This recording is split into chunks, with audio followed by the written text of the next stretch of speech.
وقال الذين لا يرجون لقاءنا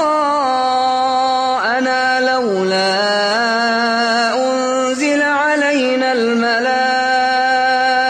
أو نرى ربنا لقد استكبروا في أنفسهم وعتوا عتوا كبيرا يوم يرون الملائكة لا بشرى يومئذ للمجرمين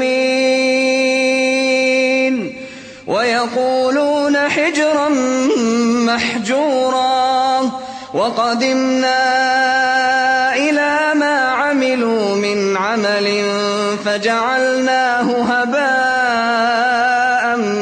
منثورا أصحاب الجنة يومئذ خير مستقرا وأحسن مقيلا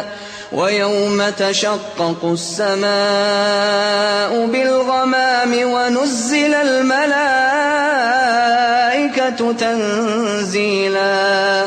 الملك يومئذ الحق للرحمن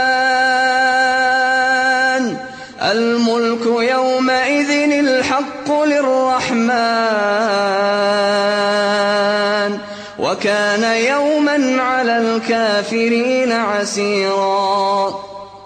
ويوم يعض الظالم على يديه يقول يا ليتني اتخذت مع الرسول سبيلا يا ويلتى ليتني لم أتخذ فلانا خليلا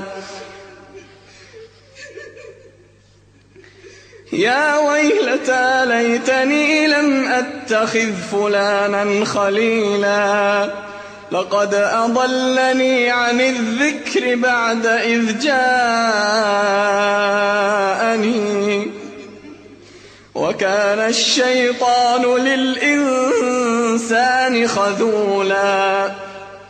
وقال الرسول يا رب إن قوم اتخذوا هذا القرآن مهجورا